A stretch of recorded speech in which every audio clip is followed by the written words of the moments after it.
칠흑 같은 어둠이 내려앉은 707 특수임무단 연병장에는 억수 같은 비가 쏟아지고 있었다. 거대한 서치라이트의 강렬한 불빛이 빗줄기를 가르며 진흙탕 위를 구르는 대원들을 비추었다.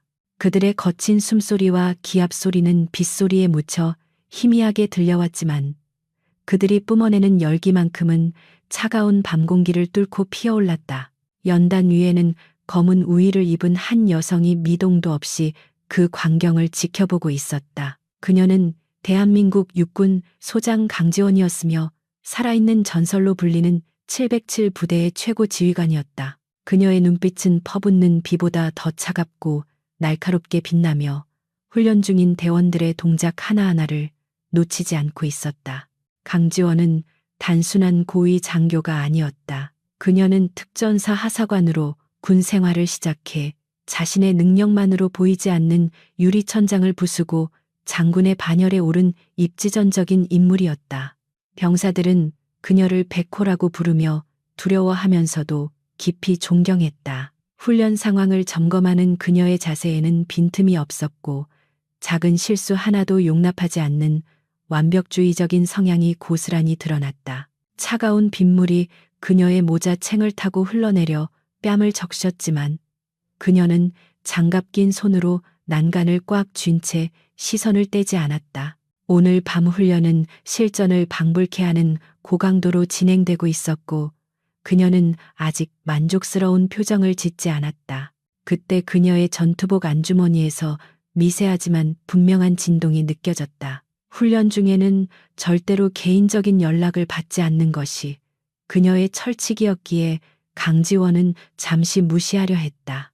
하지만 진동은 멈추지 않고 끈질기게 계속되었고 그것은 평범한 호출이 아님을 직감하게 했다. 그녀는 굳은 표정으로 안주머니에 손을 넣어 암호화된 개인 단말기를 꺼냈다. 발신자 정보가 없는 번호였지만 화면에 표시된 보안 코드는 이 연락이 군 내부 통신망을 우회하여 들어온 것임을 알리고 있었다. 빗줄기가 거세지는 가운데 그녀는 묘한 불안감을 느끼며 통화 버튼을 눌러 귀에 갖다 대었다. 수화기 너머에서는 거친 빗소리와 잡음만이 들려왔다. 강지원은 침묵을 지키며 상대방의 반응을 기다렸다.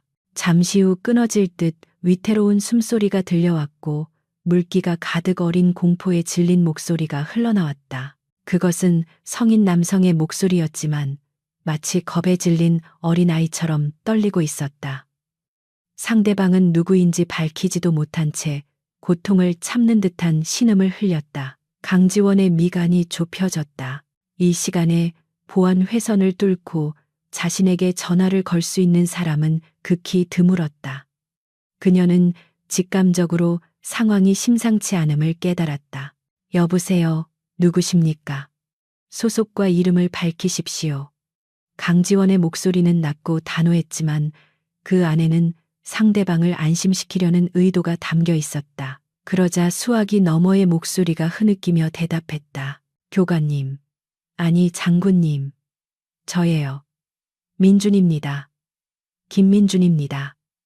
그 이름을 듣는 순간 강지원의 머릿속에 과거의 기억이 스쳐 지나갔다. 김민준, 사관학교 시절 그녀가 가장 아꼈던 제자 중 하나이자 불의를 보면 참지 못하던 정의로운 생도였다. 졸업 후 해병대에 지원했다는 소식은 들었지만 이렇게 연락이 올 줄은 꿈에도 몰랐다. 민준아, 무슨 일이야? 침착하게 말해봐. 지금 어디니?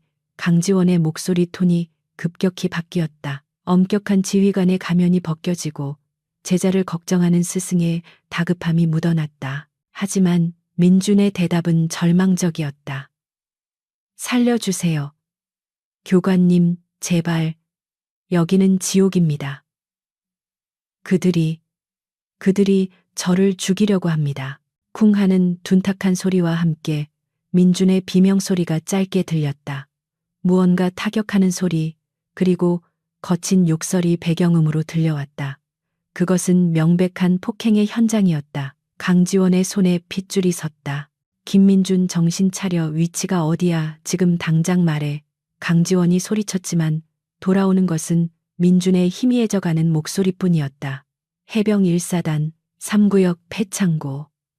그들이 무기를 전화는 뚝 끊겼다. 연결이 끊어진 단말기 화면을 바라보는 강지원의 눈동자가 흔들렸다. 단순한 가혹행위 수준이 아니었다. 살려달라는 말, 죽이려 한다는 말, 그리고 무기라는 단어. 이것은 군 내부의 심각한 범죄와 연관되어 있음을 시사했다. 그녀의 심장이 분노로 요동치기 시작했다. 비는 여전히 억수같이 쏟아지고 있었다. 강지원은 즉시 뒤에 대기하고 있던 부관 최소령을 불렀다. 최소령, 지금 당장 방금 걸려온 발신 위치 추적해. 오차 범위 1m 이내로 정확하게 뽑아내야 한다. 그리고 알파팀 전원 훈련 중지하고 즉시 집합시켜. 그녀의 목소리에는 서리빨 같은 냉기가 서려 있었다. 최소령은 영문을 모른 채 당황했지만 지휘관의 기세에 눌려 즉각 복창했다. 알겠습니다. 상황실에 바로 연결하겠습니다. 강지원은 연단 아래로 내려가며 머릿속으로 빠르게 작전을 구상했다. 이것은 공식적인 구조 요청 절차를 밟을 시간이 없었다. 몇 분 후 상황실에서 달려온 통신장교가 태블릿 PC를 내밀었다.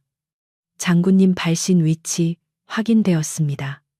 경북 포항 해병대 제1사단 외곽 해안가에 위치한 격리구역입니다. 현재 훈련 통제 구역으로 설정되어 있어 접근이 제한된 곳입니다. 강지원은 지도를 노려보았다. 민준이 말한 3구역 폐창고와 일치했다. 훈련 통제 구역이라는 명목은 외부의 시선을 차단하기 위한 완벽한 위장막일 가능성이 높았다. 그녀의 제자가 그곳에서 생명의 위협을 받고 있었다. 그녀는 망설임 없이 고개를 들었다. 헬기 띄워 블랙호크 3대 알파팀 전원 탑승한다. 무장은 실탄이다. 강지원의 명령에 최소령의 얼굴이 사색이 되었다. 장군님, 실탄이라니요. 게다가 타군의 부대입니다. 상부의 승인 없이 해병대 주둔지에 진입하는 것은 명백한 월권이며 자칫하면 무력 충돌로 번질 수 있습니다. 국방부에 보고부터 하고 헌병대를 파견하는 것이 절차에 맞습니다.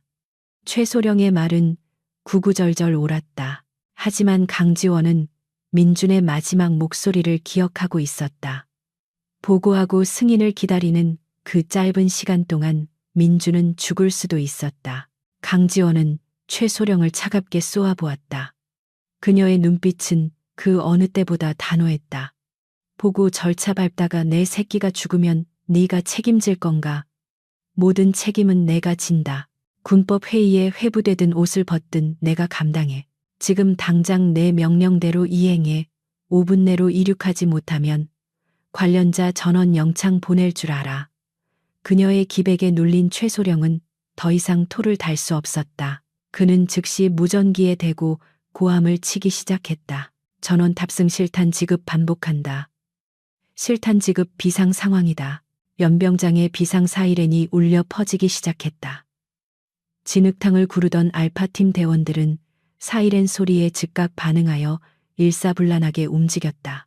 훈련용 공포탄 탄창을 제거하고 묵직한 실탄이 든 탄창을 결합하는 철그럭 소리가 빗소리 사이로 선명하게 들려왔다. 그들의 표정에서 훈련의 피로감은 사라지고 전장에 투입되는 전사의 비장함만이 남았다. 강지원은 헬기장으로 성큼성큼 걸어갔다. 그녀의 발걸음마다 튀어오르는 흙탕물은 그녀의 끓어오르는 분노를 대변하는 듯했다. 경납고 문이 열리고 블랙호크 헬기의 로터가 굉음을 내며 돌아가기 시작했다. 강한 하강풍이 주변의 빗방울을 사방으로 흩뿌렸다. 강지원은 헬기에 오르기 전 칠흑 같은 밤하늘을 잠시 올려다보았다. 번개가 치고 천둥이 울리는 악천후였다. 비행하기에 최악의 조건이었지만 그녀에게 선택권은 없었다. 그녀는 헬멧을 착용하고 통신기를 연결했다. 알파1, 여기는 백호. 우리는 지금 포항으로 간다. 목표는 아군 시설 내에 억류된 인질 구출이다. 저항하는 자는 누구든 적군으로 간주한다. 헬기 내부는 붉은 조명으로 가득 차 있었다. 대원들은 서로의 장비를 점검하며 긴장된 표정으로 지휘관의 다음 말을 기다렸다. 알파팀 팀장인 박 대위가 조심스럽게 물었다. 장군님, 교전 수칙을 명확히 해주십시오. 상대는 해병대입니다. 정말 발포 허가입니까? 이것은 매우 민감한 문제였다. 아군끼리의 총격전은 국가적인 스캔들이자 씻을 수 없는 비극이 될 것이기 때문이다. 하지만 강지원의 대답에는 일말의 망설임도 없었다. 그녀는 제자의 목숨을 위협하는 자들을 더 이상 전우로 보지 않았다. 상대가 먼저 위협을 가하거나 인질의 생명이 경각에 달렸다고 판단되면 즉시 제압한다. 필요하다면 다리를 쏴서라도 무력화시켜 사살은 최후의 수단이지만 우리 대원의 안전이 위협받을 때는 주저하지 마라. 모든 책임은 이 강지원이 진다. 그녀의 단호한 명령에 대원들의 눈빛이 매섭게 변했다. 그들은 지휘관을 전적으로 신뢰했다. 백호가 움직인다는 것은 그만큼 사안이 중대하고 정의가 그들 편에 있다는 것을 의미했다. 헬기는 거센 비바람을 뚫고 어둠 속으로 날아올랐다. 비행은 순탄치 않았다. 강한 돌풍이 헬기를 거칠게 흔들었고 빗방울이 기관총처럼 윈드실드를 때렸다. 조종사는 식은땀을 흘리며 조종관을 잡고 사투를 벌여야 했다. 그러나 강지원은 흔들리는 기체 안에서도 팔짱을 낀 채 굳건히 앉아 있었다. 그녀의 머릿속은 오로지 김민준을 구해야 한다는 생각뿐이었다. 과거 사관학교 시절 힘든 훈련을 끝까지 버텨내며 환하게 웃던 민준의 얼굴이 떠올랐다. 그 맑은 눈빛을 가진 청년이 지금 어떤 고통을 겪고 있을지 상상하니 가슴이 찢어질 듯 아팠다. 도착 10분 전입니다. 조종사의 목소리가 헤드셋을 통해 들려왔다. 멀리 해안선을 따라 흐릿한 불빛들이 보이기 시작했다. 포항이었다. 강지원은 지도를 다시 확인했다. 1사단 외곽의 3구역은 본부와 떨어져 있어 은밀한 작업을 하기에 최적의 장소였다. 민준이 언급한 무기 밀매가 사실이라면 그곳은 단순한 창고가 아니라 범죄의 소굴일 것이었다. 그리고 그 범죄를 덮기 위해 자신의 제자를 희생양으로 삼으려 하고 있었다. 그녀의 눈에서 살기가 뿜어져 나왔다. 그때 무전기에서 낯선 목소리가 들려왔다. 해병대 관제소였다. 여기는 해병 제1사단 관제소. 귀 기체는 현재 비행 금지 구역에 접근하고 있다. 즉시 항로를 변경하라. 반복한다. 즉시 회항하라. 불응시 대응 사격하겠다. 경고는 명확하고 위협적이었다. 1사단 측에서도 707 부대의 헬기가 접근하고 있다는 것을 레이더로 포착한 것이었다. 헬기 내부에는 긴장감이 감돌았다. 대원들의 시선이 일제히 강지원에게 쏠렸다. 회항할 것인가, 강행할 것인가. 강지원은 통신 스위치를 눌렀다. 여기는 육군 특수전 사령부 제7-107 특수임무단장 소장 강지원이다. 우리는 귀부대 내에서 발생한 긴급 구조 요청에 대응하기 위해 진입한다. 이것은 정당한 공무 집행이다. 당장 착륙 유도해. 그녀의 통보는 일방적이었다. 상대방은 잠시 침묵하더니 더욱 강경한 어조로 받아쳤다. 사전 협조되지 않은 진입은 허용할 수 없습니다. 이것은 사단장님의 명령입니다. 더 이상 접근하면 적대 행위로 간주하고 대공포를 가동하겠습니다. 대공포, 쏠 테면 쏴라. 강지원이 차갑게 내뱉었다. 우리는 3구역 창고 앞 연병장에 강제 착륙한다. 내 헬기에 흠집 하나라도 나면 그 즉시 제1사단을 적으로 간주하고 전면전을 불사하겠다. 들었나? 그녀의 호통에 관제소 측은 당황한 기색이 역력했다. 소장이 직접 헬기를 타고 온다는 사실, 그리고 전면전을 언급하는 그녀의 기세에 압도된 것이었다. 강지원은 조종사에게 손짓했다. 무시하고 그대로 진입해. 고도 낮추고 전술 비행으로 접근한다. 헬기는 급강하하며 해면을 스치듯 날아갔다. 레이더의 추적을 피하기 위한 저공 비행이었다. 파도가 헬기의 하단부를 위협할 정도로 높게 일렁였지만 조종사는 솜씨 좋게 기체를 제어했다. 잠시 후 어둠 속에서 거대한 철조망과 함께 낡은 창고 건물이 모습을 드러냈다. 빗속에서도 창고 주변을 지키고 있는 무장 병력들의 모습이 보였다. 그들은 헬기의 소리를 듣고 당황하며 총구를 하늘로 겨누고 있었다.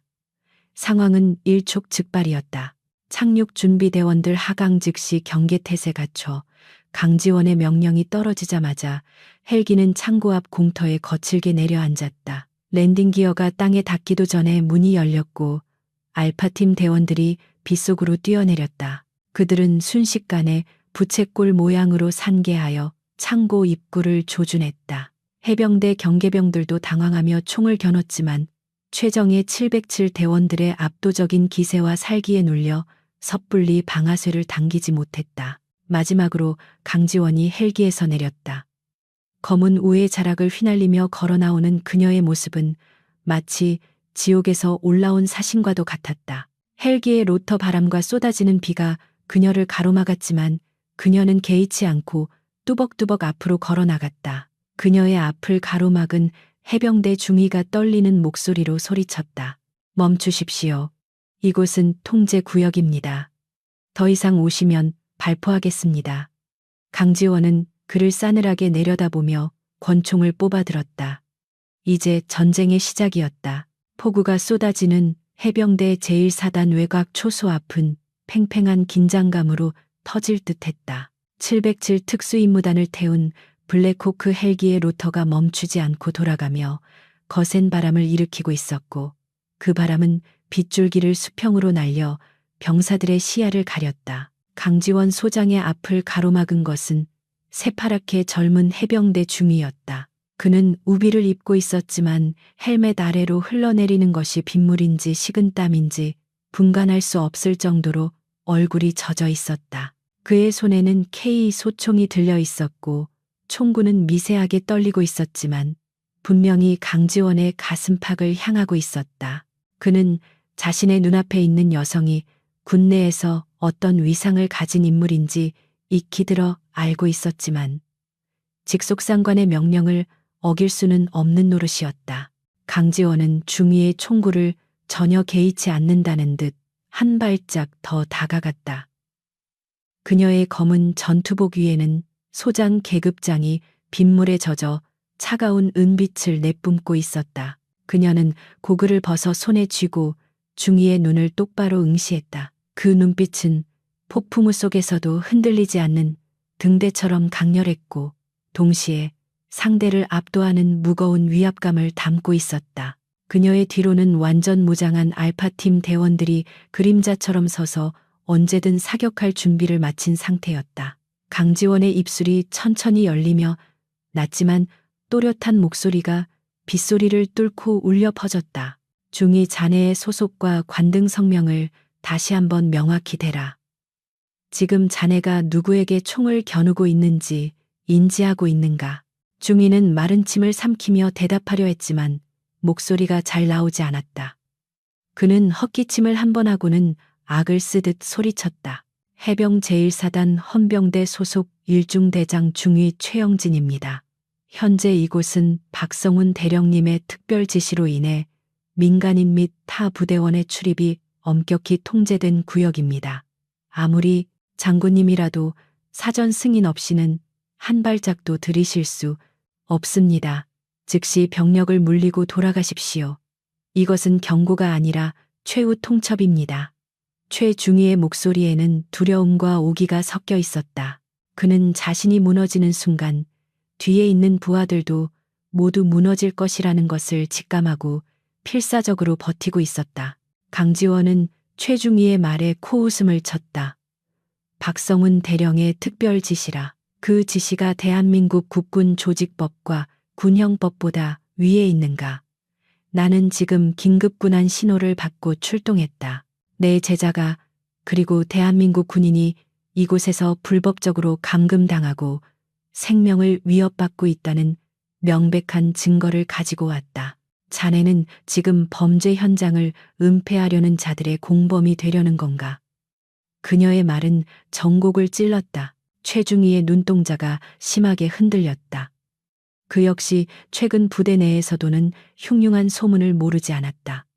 하지만 군인에게 명령 불복종은 곧 죽음과도 같았다. 그때 초소 뒤쪽에서 육중한 엔진 소리와 함께 장갑차 한 대가 나타났다. K200 장갑차였다.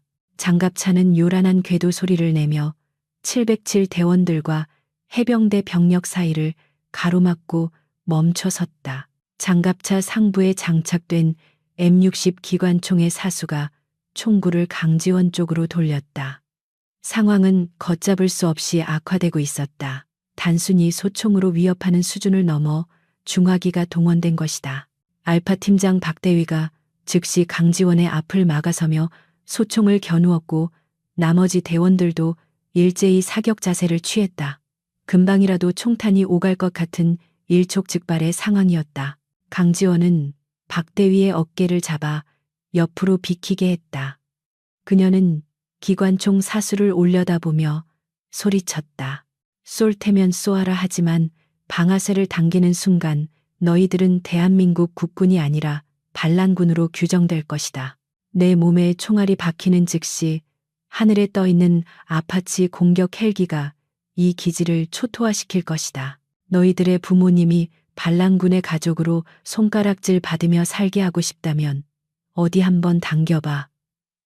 물론 아파치 헬기는 오지 않았지만 그녀의 거짓말은 완벽한 타이밍과 기세로 인해 진실처럼 들렸다. 사수의 얼굴이 하얗게 질렸다. 최중희는 더 이상 견딜 수 없다는 듯 소리쳤다. 장군님, 제발 돌아가 주십시오. 저희도 어쩔 수 없습니다. 대령님께서 이 구역을 사수하지 못하면 전원 영창을 보내겠다고 하셨습니다. 저희는 그저 명령을 따르는 군인일 뿐입니다. 그의 목소리는 거의 절규에 가까웠다. 강지원은 그 모습에서 연민을 느꼈지만 동시에 분노가 치밀어 올랐다. 윗선의 비리를 덮기 위해 죄 없는 하급 장교와 병사들을 총알바지로 내세우는 박성훈의 비열한 수법에 치가 떨렸다. 그녀는 결단을 내려야 했다. 시간을 끌수록 민준의 목소리는 점점 더 멀어져 갈 것이다. 명령을 따르는 군인이라. 그래, 군인은 명령에 죽고 산다. 하지만 부당한 명령에 복종하는 것은 군인의 명예가 아니라 노예의 굴종이다. 강지원은 싸늘하게 말했다. 그녀는 한 손을 들어 올려 귀에 꽂힌 인이어 마이크를 톡톡 쳤다. 스나이퍼 팀 타겟 식별했나? 그녀의 질문에 헤드셋 너머로 차분한 목소리가 들려왔다. 알파 2 타겟 식별 완료. 장갑차 기관총 사수, 초소 지붕 위 저격수, 그리고 중위의 무전기입니다. 헬기에서 내리지 않고 상공에서 대기 중이던 혹은 주변 고지에 미리 침투한 저격수들이 이미 모든 조준을 마치고 대기 중이었던 것이다. 강지원은 최중위에게 마지막 기회를 주었다. 셋을 세겠다. 그 안에 길을 열지 않으면 우리는 무력을 사용하여 강제 진입한다. 이것은 내 마지막 잡이다. 하나. 그녀의 카운트다운이 시작되자 공기는 더욱 무겁게 가라앉았다. 빗줄기는 굵어졌고 천둥 소리가 멀리서 으르렁거렸다. 해병대 병사들은 서로의 눈치를 보며 불안에 떨었다. 그들은 전설적인 707 부대와 싸워서 이길 수 없다는 것을 본능적으로 알고 있었다. 하지만 물러설 곳도 없었다. 둘. 강지원의 목소리는 건조했다. 최중희는 입술을 깨물었다. 그의 손이 허리춤의 권총으로 향했다. 그것은 방어적인 본능이었지만 707 대원들의 눈에는 명백한 공격 의도로 비쳤다. 박대위의 손가락이 방아쇠에 걸렸다. 긴장이 최고조에 달한 순간 최중희가 입을 열었다. 전원, 사격 준비, 그가 비명을 지르듯 명령을 내렸다. 그 순간 강지원의 눈이 매섭게 빛났다. 셋, 제 앞에. 그녀의 짧은 명령이 떨어짐과 동시에 어둠 속에서 날카로운 파열음이 울려 퍼졌다. 타항단 한 발의 총성이 아니었다. 거의 동시에 울린 세 발의 총성이 하나처럼 들렸다. 첫 번째 탄환은 장갑차 위에 서치라이트를 박살냈다. 유리가 깨지는 소리와 함께 주변이 일순간 어두워졌고 사수는 놀라서 기관총에서 손을 떼고 뒤로 넘어졌다. 두 번째 탄환은 최중희가 잡고 있던 무전기를 정확히 관통했다. 최중희는 손에 전해지는 충격의 비명을 지르며 무전기를 떨어뜨렸다. 박살난 무전기 파편이 빗물 섞인 흙바닥에 나뒹굴었다. 누구도 예상치 못한 정밀 사격이었다. 세 번째 탄환은 가장 충격적이었다. 초소 옆에 세워져 있던 군용 트럭의 앞바퀴 타이어가 펑크나며 차체가 한쪽으로 급격히 기울었다. 엄청난 폭발음과 함께 트럭이 기우뚱하자 뒤에 숨어있던 병사들이 혼비백산하여 흩어졌다. 사람을 맞추지 않았음에도 불구하고 그 정확도와 파괴력은 해병대원들의 전의를 상실시키기에 충분했다. 이것은 경고였다. 다음 탄환은 너희들의 머리를 노릴 것이라는 무언의 메시지였다. 현장은 순식간에 아수라장이 되었다. 강지원은 혼란에 빠진 틈을 놓치지 않았다. 그녀는 순식간에 거리를 좁혀 최중희의 앞까지 다가갔다. 최중희가 멍하니 부서진 무전기를 바라보고 있을 때 강지원은 그의 멱살을 잡아채며 단숨에 제압했다. 그녀의 완력은 건장한 남성 장교 못지않게 강력했다. 봤나, 내 대원들은 너희를 죽일 수도 있었어. 하지만 빗나가게 쐈다. 왜인 줄 아나? 너희들은 적이 아니기 때문이다. 우리는 같은 군복을 입은 전우다. 그런데 너희는 왜 우리를 적으로 돌리려 하는가? 그녀의 일갈에 최중희는 얼어붙었다. 얼굴 바로 앞에서 느껴지는 강지원의 분노는 뜨거웠다. 주변의 해병대 병사들도 총구를 내리고 주춤거렸다. 압도적인 실력 차이를 목격한 그들은 더 이상 저항할 의지를 잃었다. 강지원은 최중희를 거칠게 밀어내고 장갑차를 향해 걸어갔다. 길을 비켜라. 내 제자가 저 안에서 죽어가고 있다. 또다시 내 앞을 막는 자는 그 누구라도 용서치 않겠다. 그녀의 선언은 빗소리보다 더 크게 병사들의 가슴을 때렸다. 장갑차 사수는 떨리는 손으로 기관총을 돌려 길을 터주었다. 병사들도 하나둘씩 양옆으로 물러서며 707 부대를 위한 길을 만들었다. 그것은 패배라기보다는 압도적인 카리스마에 대한 경외심에 가까웠다. 강지원은 뒤도 돌아보지 않고 열린 길을 따라 걸어 들어갔다. 알파팀 대원들이 신속하게 대형을 유지하며 그녀를 호위했다. 그들의 발소리가 진흙탕을 밟으며 척척 소리를 냈다. 이제 1차 저지선은 뚫렸다. 하지만 진짜 위험은 저 어둠 속 폐창고 안에 도사리고 있었다. 창고로 향하는 길은 관리가 되지 않아 자풀이 무성했고 곳곳에 녹슨 철골 구조물들이 흉물스럽게 방치되어 있었다. 빗물 웅덩이를 밟을 때마다 흙탕물이 튀어 올랐지만 강지원의 발걸음은 늦춰지지 않았다. 그녀의 머릿속에는 오직 김민준을 찾아야 한다는 일념뿐이었다. 창고가 가까워질수록 불길한 예감은 더욱 짙어졌다. 창고 입구에는 희미한 불빛이 새어나오고 있었지만 인기척은 느껴지지 않았다. 마치 거대한 괴물이 입을 벌리고 먹잇감을 기다리는 형상이었다. 진입조 선두에 서라. 폭발물 탐지하며 이동해. 함정이 있을 수 있다. 박대위가 낮은 목소리로 지시했다. 대원들은 야간 투시경을 내리고 신중하게 접근했다. 강지원은 권총을 양손으로 파지하고 주변을 경계했다. 빗소리 외에는 아무런 소리도 들리지 않는 적막함이 오히려 더 큰 공포를 자아냈다. 이곳에서 무슨 일이 벌어지고 있는지, 박성훈 대령은 도대체 무엇을 숨기고 있는지, 모든 진실이 저 문 뒤에 있었다.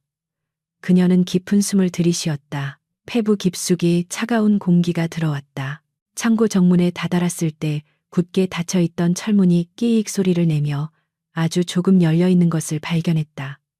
누군가 급하게 들어가거나 도망친 흔적이었다. 강지원은 문틈 사이로 손전등을 비췄다. 바닥에 핏자국이 보였다. 빗물에 씻겨 희미해졌지만 분명한 붉은 선혈이었다. 그 핏자국은 창고 안쪽 깊숙한 곳으로 이어지고 있었다. 강지원의 심장이 쿵하고 내려앉았다. 민준의 피일까? 아니면 또 다른 희생자의 피일까? 진입한다. 저항하면 즉시 사격해. 강지원이 짧게 명령했다. 대원 하나가 문을 발로 걷어찼다. 쾅 하는 소리와 함께 철문이 활짝 열렸다. 내부에 퀴퀴한 곰팡이 냄새와 비릿한 피 냄새가 훅 끼쳐왔다. 어둠 속에서 번개처럼 번뜩이는 707 대원들의 전술 조명이 창고 내부를 훑었다. 그곳에는 상상조차 하지 못한 끔찍한 광경이 그들을 기다리고 있었다. 강지원은 입술을 깨물었다. 이제부터는 훈련이 아닌 진짜 전쟁이었다. 창고 내부는 바깥의 빗소리가 무색할 정도로 고요하고 습한 공기로 가득 차 있었다. 천장에 매달린 몇 개의 낡은 나트륨 등이 웅웅거리며 깜박였고 그 희미한 주황색 불빛 아래로 거대한 나무 상자들이 미로처럼 쌓여 있었다. 알파팀 대원들은 소리 없이 움직이며 사각지대를 하나씩 지워나갔다. 그들의 군함이창은 부드러운 고무 재질로 되어 있어 젖은 시멘트 바닥 위에서도 거의 소음을 내지 않았다. 강지원은 대원들의 뒤를 따르며 주변을 예리하게 살폈다. 공기 중에 떠도는 냄새는 단순한 곰팡내나 기름 냄새가 아니었다. 그것은 화약 냄새와 비릿한 피 냄새가 뒤섞인 전장의 냄새와 흡사했다. 이곳에서 오랫동안 은밀한 작업이 이루어졌음을 짐작게 하는 흔적들이 곳곳에 남아 있었다. 그때 쌓여있는 화물 상자들 뒤편에서 인기척이 느껴졌다. 알파 1박 대위가 주먹을 들어 정지 신호를 보냈다. 대원들은 즉시 엄폐물 뒤로 몸을 숨기고 총구를 소리나는 쪽으로 겨눴다. 누구냐 움직이면 쏜다. 박 대위의 날카로운 외침이 창고 안에 메아리 쳤다. 잠시 후 어둠 속에서 검은색 전술 조끼를 착용한 무장 병력 10여 명이 모습을 드러냈다. 그들은 해병대 정복이 아닌 소속을 알 수 없는 검은색 전투복을 입고 있었으며 손에는 K1 기관단총이 들려 있었다. 그들의 눈빛은 일반 사병의 그것과는 달랐다. 살기가 등등하고 훈련된 자들의 눈빛이었다. 박성훈 대령이 키우는 사병 조직이 분명했다. 상대 측 리더로 보이는 자가 앞으로 나서며 거만하게 말했다.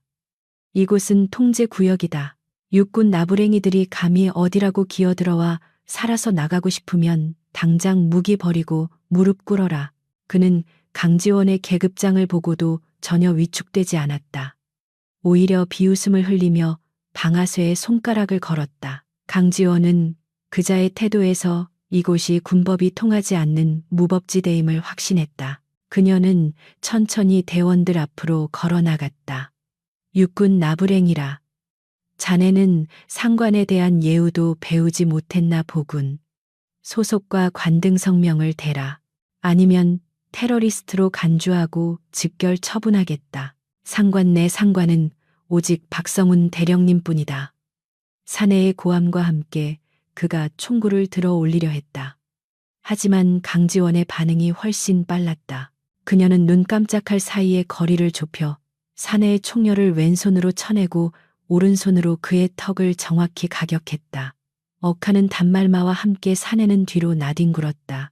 강지원은 쓰러지는 사내의 손목을 꺾어 총을 빼앗고 그대로 그의 가슴을 군화발로 밟아 제압했다. 순식간에 벌어진 일이었다. 주변에 있던 적들도 심지어 알파팀 대원들조차 그녀의 신속한 움직임에 혀를 내둘렀다. 이것이 바로 백호라 불리는 여자의 실전 능력이었다. 리더가 제압당하자 나머지 사병들이 당황하여 우왕좌왕했다. 그 틈을 놓치지 않고 알파팀 대원들이 들이닥쳤다. 총성이 울릴 틈도 없이 개머리판과 제압술이 난무하는 육탄전이 벌어졌다. 707 특수임무단은 대테러 작전의 최정예 부대답게 상대를 효율적으로 무력화시켰다. 뼈가 부러지는 소리와 고통에 찬 비명이 창고 안을 채웠다. 강지원은 바닥에 깔린 사내의 멱살을 잡아 일으켰다. 말해, 김민준 어디 있어? 그리고 여기서 무슨 짓을 벌이고 있는 거지? 그녀의 목소리는 지옥에서 들려오는 듯 낮고 서늘했다. 사내는 피 섞인 침을 뱉으며 킬킬거렸다. 찾아봐라. 이미 늦었을걸. 그 녀석은 이미 고기 조각이 되었을 테니까. 그 말은 강지원의 이성을 끊어놓기에 충분했다. 그녀는 사내의 얼굴을 다시 한번 가격하여 기절시켰다. 분노가 머리끝까지 치솟았지만 그녀는 냉정함을 잃지 않으려 애썼다. 감정에 휘둘리면 판단력이 흐려진다. 그녀는 심호흡을 하며 주변을 둘러보았다. 창고 안쪽 깊숙한 곳. 거대한 컨테이너 박스들로 가려진 구석에 부자연스러운 공간이 보였다. 직감이 그곳을 가리키고 있었다. 저쪽이다. 컨테이너 치워. 강지원의 지시에 대원 2명이 달려가 컨테이너 문을 열어젖혔다. 그 안에는 놀랍게도 지하로 내려가는 승강기가 숨겨져 있었다. 일반적인 군시설에는 존재하지 않는 비밀 통로였다.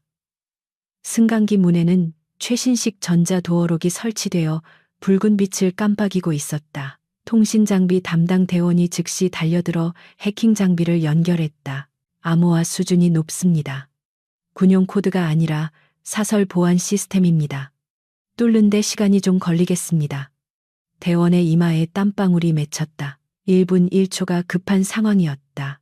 강지원은 초조함을 억누르며 주변에 쌓인 나무 상자 중 하나를 뜯어보았다. 상자 뚜껑이 열리자 기름 종이에 쌓인 검은 물체가 드러났다. 그녀가 포장을 벗겨내자 드러난 것은 대한민국 국군이 사용하는 제식 소총이 아니었다. 그것은 동유럽 국가에서 주로 생산되는 AK 계열의 불법 개조 소총이었다. 총번도 지워져 있었다. 명백한 밀수품이었다. 김민준이 말했던 무기라는 것이 바로 이것이었다. 박성우는 군 부대를 이용해 국제적인 무기 밀매를 하고 있었던 것이다. 이 사실이 밝혀지면 군 전체가 뒤집힐 대형 스캔들이었다. 장군님 뚫렸습니다. 대원의 외침과 함께 승강기 문이 윙 소리를 내며 열렸다. 안에서 뿜어져 나오는 공기는 더욱 차갑고 비릿했다. 강지원은 망설임 없이 승강기에 올라탔다. 알파팀 6명이 그녀와 함께 탔고 나머지는 입구를 방어하기 위해 남았다. 승강기가 덜컹거리며 아래로 내려가기 시작했다. 숫자가 지하 1층, 2층을 지나 계속 내려갔다. 해안가 지하 깊은 곳에 이런 시설을 만들었다는 것 자체가 경악스러운 일이었다. 강지원은 탄창을 확인하고 장전 손잡이를 당겼다. 안전장치 풀어. 이제부터는 진짜다. 승강기 문이 다시 열리자 붉은 비상등만이 켜진 긴 복도가 나타났다. 복도 양옆으로는 철문들이 늘어서 있었고 마치 감옥이나 고문실을 연상케 했다. 어디선가 둔탁한 타격음과 희미한 신음이 들려왔다. 강지원은 소리가 들리는 쪽으로 빠르게 이동했다. 복도 끝에는 중무장한 경비병 2명이 지키고 서 있었다. 그들은 승강기 문이 열리는 소리를 듣고 이미 총을 겨누고 있었다. 타타탕 총성이 복도를 울리며 벽에 불꽃이 튀었다. 강지원은 몸을 날려 벽 뒤로 숨었다. 섬광탄 투척 박대위가 소리치며 작은 캔을 던졌다. 쾅하는 폭음과 함께 강력한 섬광이 복도를 하얗게 물들였다. 경비병들이 눈을 가리며 비명을 지르는 사이 707 대원들이 진입하여 정확한 사격으로 그들을 쓰러뜨렸다. 강지원은 쓰러진 경비병들을 넘어 복도 끝에 있는 가장 큰 철문 앞으로 다가갔다. 문틈으로 붉은 피가 흘러나와 바닥을 적시고 있었다. 그녀의 손이 문 손잡이를 잡았다. 손잡이는 끈적거렸다. 불길한 예감이 현실로 다가오고 있었다. 강지원은 문을 발로 차서 활짝 열었다. 방 안의 광경은 참혹했다. 천장에 매달린 쇠사슬, 바닥에 널브러진 고문 도구들, 그리고 의자에 묶여 고개를 떨구고 있는 한 남자가 보였다. 그의 얼굴은 피범벅이 되어 알아볼 수 없을 정도였고 군복은 찢겨나가 맨살에 끔찍한 상처들이 드러나 있었다. 김민준이었다. 강지원의 눈에서 뜨거운 것이 울컥 솟구쳤다. 그녀는 비명을 지르듯 그의 이름을 불렀다. 민준아. 그녀가 달려가 민준의 밧줄을 풀려던 찰나 어둠 속에서 누군가가 박수를 치며 걸어 나왔다. 환영합니다. 강지원 장군. 여기까지 찾아오시다니 제자에 대한 사랑이 정말 눈물겹군요. 익숙한 목소리였다. 말끔한 정복 차림의 중년 남성이 시가를 피우며 모습을 드러냈다. 박성훈 대령이었다. 그의 뒤로는 10여 명의 무장한 용병들이 총구를 겨누고 서 있었다. 함정이었다. 그는 처음부터 강지원이 이곳까지 올 것을 예상하고 기다리고 있었던 것이다. 박성훈. 내 놈이 군인이냐, 어떻게 부하에게 이런 짓을 할 수 있어. 강지원이 이를 갈며 소리쳤다. 그녀의 분노는 극에 달해 있었다. 하지만 박성훈은 여유로운 미소를 지으며 연기를 내뱉었다. 군인 그런 고리타분한 소리는 집어치우시오. 여기는 비즈니스의 현장입니다. 저 녀석은 내 사업을 망치려든 쥐새끼일 뿐이고, 그리고 장군님 당신도 이제 그 쥐새끼와 운명을 같이 하게 될 겁니다. 무단 침입에 반란 혐의까지 뒤집어 쓰고 말이죠. 박성훈의 신호에 용병들이 포위망을 좁혀왔다. 수적으로는 명백한 열세였다. 게다가 민준이 인질로 잡혀 있는 상황이었다. 강지원은 민준의 축 늘어진 어깨를 감싸 안으며 주위를 둘러보았다. 탈출구는 보이지 않았다. 하지만 그녀의 눈빛은 절망 대신 더욱 차가운 투지로 불타오르고 있었다. 그녀는 백호였다. 궁지에 몰린 호랑이는 더욱 사나워지는 법이다. 알파팀 델타 포메이션, 방어태세 갖춰. 그녀가 낮게 속삭였다. 후회하게 될 거다, 박성훈. 오늘 내 놈은 내 손에 죽는다. 강지원의 선전포고에 박성훈은 비웃으며 손짓했다. 죽여라. 그 순간 방 안은 총성으로 가득 찼다. 707 대원들은 인간 방패를 형성하며 강지원과 민준을 보호했고, 강지원은 한 손으로 민준을 부축하고 다른 한 손으로 권총을 난사했다. 좁은 공간에서의 난전이 시작되었다. 총알이 빗발치고 파편이 튀는 아비규환 속에서 강지원은 오직 민준을 살려나가겠다는 일념 하나로 움직였다. 총격전의 소음 속에서 민준이 희미하게 눈을 떴다. 흐릿한 시야 속에 강지원의 얼굴이 보였다. 교관. 님. 그의 목소리는 모기 소리보다 작았다. 강지원은 사격 중에도 그를 내려다보며 안심시키듯 말했다. 그래 민준아, 내가 왔다. 조금만 참아. 반드시 데리고 나갈 테니까. 그녀의 목소리는 떨리고 있었지만 힘이 있었다. 그것은 제자에게 하는 약속이자 자신에게 거는 최면이었다. 이 지옥 같은 곳에서 반드시 살아남아야 했다. 전투는 치열했다. 용병들은 훈련된 살인 기계들이었지만 707 대원들의 조직력과 정신력을 당해내지는 못했다. 하나둘씩 용병들이 쓰러져 나갔다. 하지만 알파팀 대원들도 부상을 입기 시작했다. 박대위가 어깨에 총상을 입고 주저앉았다. 상황은 점점 악화되고 있었다. 그때 강지원의 눈에 방 한 구석에 쌓여있는 드럼통들이 들어왔다. 붉은색 해골 마크가 그려진 인화성 물질이 든 통이었다. 위험한 도박이었지만 선택의 여지가 없었다. 박대위 30방향 드럼통 쏴버려. 강지원의 외침에 박대위는 고통을 참고 즉시 총구를 돌렸다. 드럼통을 향해 발사된 총알이 철판을 뚫자마자 거대한 폭발이 일어났다. 광화염이 솟구치며 용병들을 덮쳤고 방 안은 순식간에 불바다로 변했다. 스프링클러가 작동하며 물이 쏟아져 내렸지만 불길은 쉽게 잡히지 않았다. 혼란을 틈타 박성훈이 뒷문으로 도망치는 모습이 보였다. 놓치지 마. 강지원은 민준을 대원들에게 맡기고 박성훈의 뒤를 쫓았다. 폭발의 여파로 무너져 내린 천장 파편들이 박성훈이 도주한 비상 통로를 완전히 막아버렸다. 자욱하게 피어오른 먼지와 화약 연기가 지하 벙커를 가득 채웠고 스프링클러에서 쏟아지는 물줄기가 바닥의 핏물과 섞여 검붉은 강을 이루고 있었다. 강지원은 막혀버린 통로를 잠시 노려보았지만 이내 이를 악물고 발길을 돌렸다. 지금 당장 도망친 쥐새끼를 쫓는 것보다 죽음의 문턱에서 신음하고 있는 제자를 살리는 것이 급선무였다. 그녀는 물바다가 된 바닥을 가로질러 알파팀 의무 담당관인 서중사가 김민준의 상태를 살피고 있는 곳으로 다급하게 달려갔다.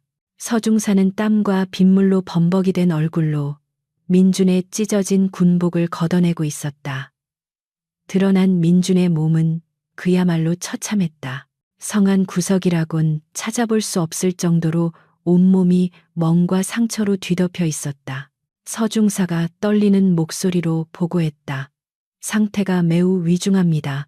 장군님, 다발성 늑골 골절에 의한 기흉이 의심되고 복부에는 심각한 내상이 있습니다. 무엇보다 장시간의 고문으로 인한 탈수와 쇼크가 겹쳐 혈압이 위험 수치까지 떨어졌습니다. 이대로라면 10분을 넘기기 힘듭니다.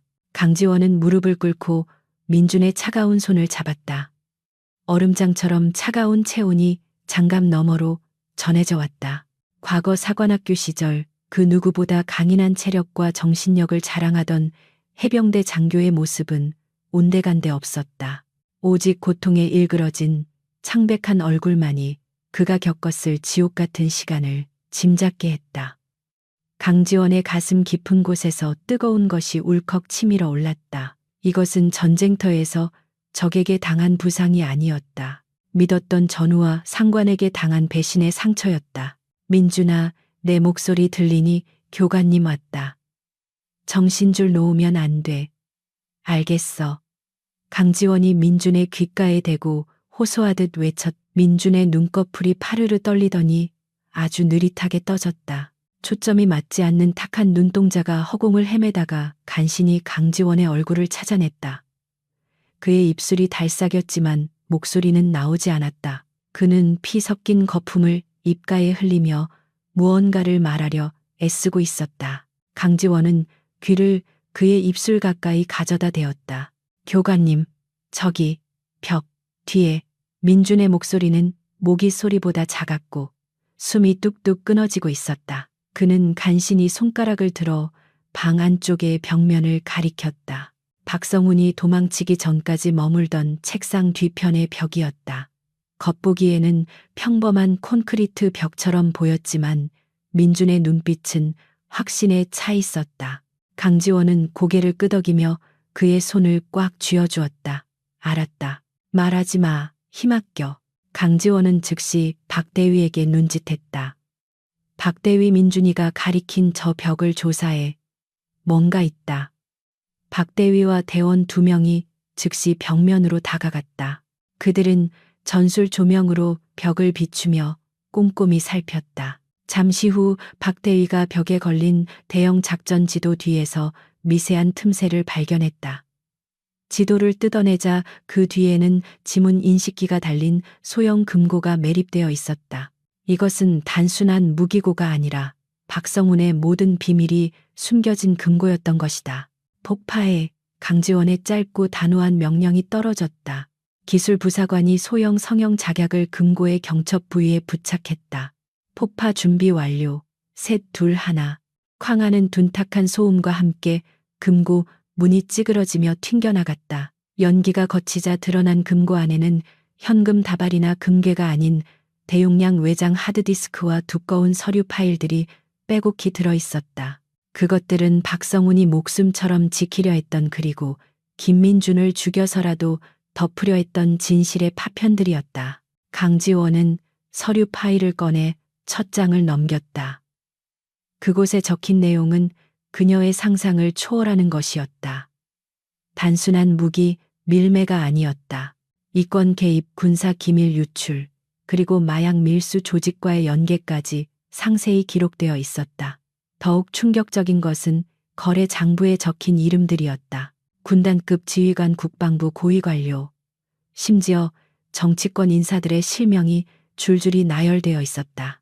박성훈은 이 거대한 부패 카르텔의 현장 관리인에 불과했고 그 배후에는 대한민국을 움직이는 거물들이 도사리고 있었다.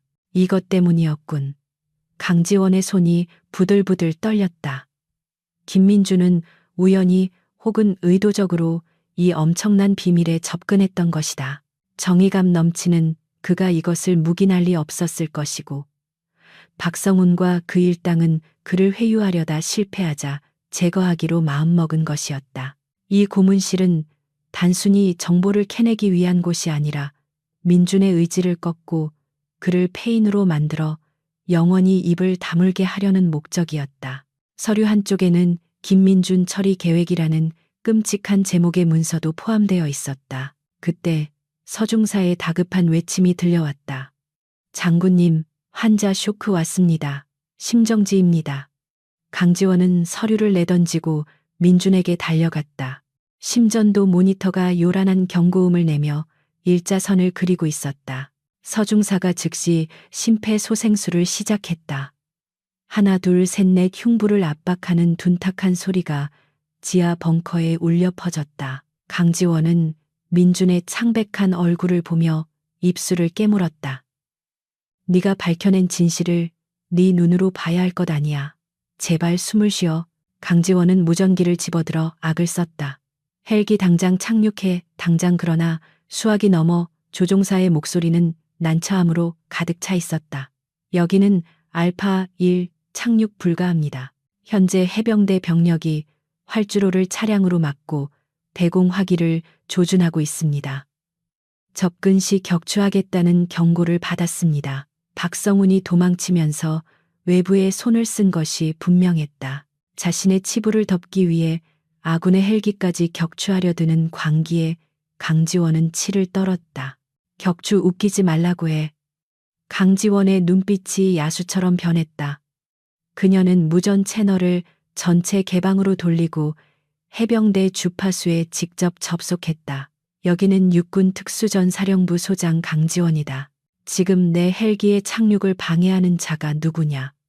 너희들은 지금 아군의 생명을 구하려는 구조 헬기를 향해 총구를 겨누고 있다. 내 제자가 죽으면 그 책임은 방아쇠를 당긴 너희 모두가 져야 할 것이다.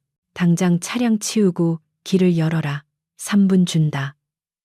그 안에 열지 않으면 내 모든 권한을 동원해 너희 부대를 반란군으로 규정하고 초토화시키겠다.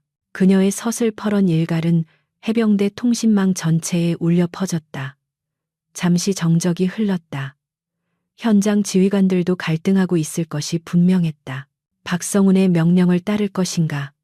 아니면 눈앞의 명백한 상황과 양심을 따를 것인가?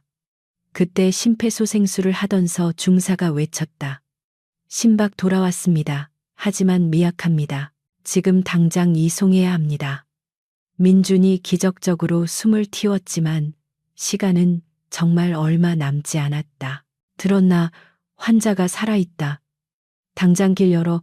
강지원이 다시 한번 소리쳤다. 마침내 밖에서 헬기 조종사의 목소리가 들려왔다. 해병대 병력이 차량을 이동시키고 있습니다.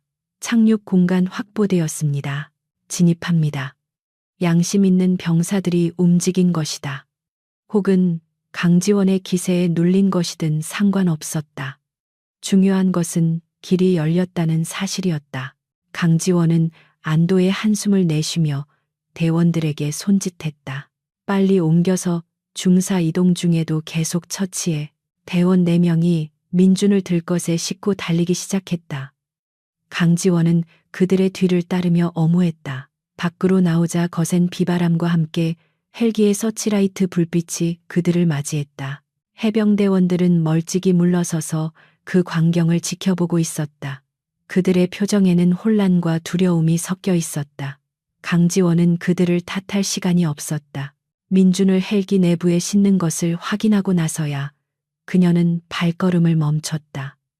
의무 헬기가 굉음을 내며 다시 밤하늘로 솟아올랐다. 강지원은 헬기가 시야에서 사라질 때까지 지켜보았다. 빗물이 그녀의 얼굴을 타고 흘러내렸다.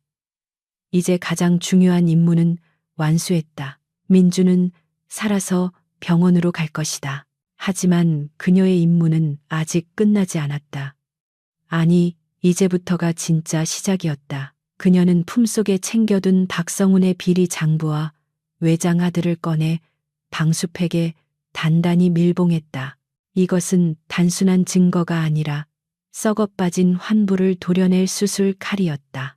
최소령이 증거물 가장 안전한 루트로 청와대 민정수석실과 국방부 장관에게 직접 전달해 중간 라인은 절대 거치지 마. 누구도 믿을 수 없다. 강지원이 최소령에게 방수팩을 건네며 은밀하게 지시했다. 최소령은 비장한 표정으로 고개를 끄덕였다. 알겠습니다, 장군님. 목숨 걸고 전달하겠습니다. 그런데 장군님은 안 가십니까? 최소령이 의아한 듯 물었다. 모든 상황이 정리된 것은 아니었지만 지휘관이 굳이 현장에 남을 이유는 없었다. 강지원은 고개를 저었다. 그녀의 시선은 어둠 속에 잠긴 해병대 본부 건물을 향하고 있었다. 그곳 어딘가에 박성훈이 숨어 있을 것이다. 나는 남는다. 아직 청소하지 못한 쓰레기가 남아있어. 내 손으로 직접 마무리 짓겠다. 그녀는 권총의 탄창을 확인하고 다시 장전했다. 철컥거리는 금소금이 빗소리 사이로 선명하게 들렸다. 그녀의 눈빛은 먹잇감을 노리는 맹수의 그것처럼 차분하게 가라앉아 있었다. 알파팀 2조는 최소령을 호위해서 복귀한다. 1조는 나와 함께 남는다. 사냥은 아직 끝나지 않았다. 강지원의 명령에 대원들은 일사불란하게 움직였다. 절반은 헬기를 타고 떠났고 남은 정예 요원들은 그녀의 뒤에 섰다. 이제 그녀를 막을 수 있는 것은 아무것도 없었다. 그녀는 박성훈이 도망친 방향을 짐작하고 있었다. 그는 자신의 권력을 이용해 마지막 발악을 할 수 있는 곳, 즉 사단 지휘 통제실로 향했을 것이다. 강지원은 비에 젖은 머리카락을 쓸어 넘기며 앞으로 걸어 나갔다. 진흙탕 위로 그녀의 군화 자국이 깊게 패였다. 그녀가 지나가는 곳마다 해병대원들은 모세의 기적처럼 길을 터주었다. 감히 그녀의 앞길을 막을 엄두를 내지 못하는 것이었다. 소문으로만 듣던 백호의 위압감은 실로 대단했다. 그녀는 그들의 시선을 무시한 채 오직 박성훈이라는 목표물만을 향해 직진했다. 이제 곧 날이 밝을 것이다. 하지만 그 전에 이 기나긴 밤의 어둠을 걷어내야 했다. 강지원은 차가운 빗줄기를 맞으며 맹세했다. 김민준이 흘린 피 한 방울까지 모두 갚아주겠노라고. 그리고 군복을 입은 자격이 없는 자들에게 진정한 군인의 심판이 무엇인지 보여주겠노라고. 그녀의 발걸음은 점점 더 빨라졌고 그녀의 뒤를 따르는 알파팀의 그림자는 더욱 짙어졌다. 폭풍의 눈은 이제 사단 본부로 이동하고 있었다. 새벽이 가까워오고 있었지만 해병대 제1사단 본부 건물은 대나처럼 환하게 불을 밝히고 있었다. 강지원 소장과 알파팀 1조가 본관 로비에 들어서자 당직 사관과 경비병들이 놀라 자리에서 벌떡 일어났다. 진흙과 빗물로 뒤범벅이 된 검은 전투복 허벅지에 찬 권총, 그리고 등 뒤에 선 완전 무장한 특수부대원들은 이곳이 안전한 후방의 행정시설이 아님을 웅변하고 있었다. 강지원의 눈빛은 건물의 공기를 얼어붙게 만들 만큼 차가웠다.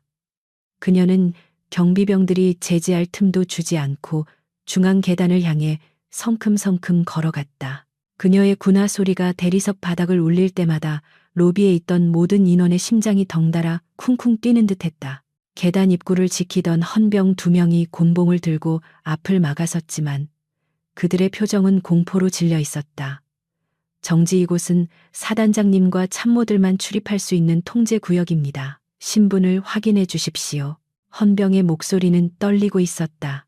강지원은 걸음을 멈추지 않고 그들을 스쳐 지나가며 나직하게 말했다. 비켜라. 다치고 싶지 않으면. 그녀의 몸에서 뿜어져 나오는 살기는 훈련받은 병사들조차 위축되게 만들기에 충분했다.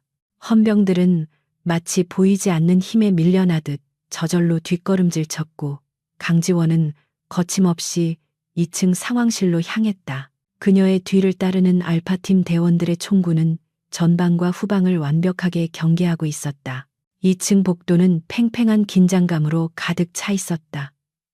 박성훈 대령의 직속 부하들로 보이는 장교들이 복도에 나와 웅성거리고 있었지만 누구도 선뜻 강지원의 앞을 막지 못했다. 이미 3구역 창고에서 벌어진 일과 헬기 착륙 사건이 소문으로 퍼진 탓이었다. 강지원은 그들의 시선을 무시한 채 상황실 문 앞에 섰다. 그녀는 심호흡을 한 번 하고 거칠게 양쪽 문을 밀어젖혔다. 쾅 하는 소리와 함께 문이 벽에 부딪혔고 상황실 내부의 모든 시선이 그녀에게 쏠렸다. 수많은 모니터와 지도들이 반짝이는 방 한가운데 박성훈 대령이 팔짱을 낀 채 서 있었다. 박성훈은 강지원을 보자마자 비릿한 웃음을 지었다. 그는 겉보기에는 여유로워 보였지만 눈동자 깊은 곳에는 당혹감과 분노가 이글거리고 있었다. 그는 천천히 강지원에게 다가오며 입을 열었다. 강지원 소장 정말 대단하시군. 남의 부대에 쳐들어와서 깽판을 치고 내 부하들을 다치게 하고도 제 발로 여기까지 걸어오다니. 이게 대한민국 장군이 할 짓인가? 아니면 특전사 출신이라서 군법 따위는 무시해도 된다고 배운 건가? 그의 목소리에는 비아냥과 조롱이 섞여 있었다. 그는 주변의 참모들을 의식하며 자신의 정당성을 주장하려 애쓰고 있었다. 강지원은 박성훈의 도발에 흔들리지 않았다. 그녀는 천천히 고글을 벗어 테이블 위에 올려놓고 박성훈을 똑바로 응시했다. 군법 자네 입에서 그 단어가 나오다니 역겹군. 자네가 3구역 지하 벙커에서 저지른 짓은 군법은커녕 인간의 도리조차 저버린 범죄였다. 내 제자를 납치하고 고문해서 입을 막으려 했던 게 누구지? 무기 밀매와 마약 거래로 군의 명예를 더럽힌 게 누구냐고 묻고 있다. 그녀의 목소리는 높지 않았지만 상황실 구석구석까지 명확하게 전달되었다. 참모들의 얼굴이 사색이 되어 서로를 쳐다보았다. 박성훈의 얼굴이 불그락 푸르락해졌다. 그는 책상을 주먹으로 내리치며 고함을 질렀다. 닥쳐.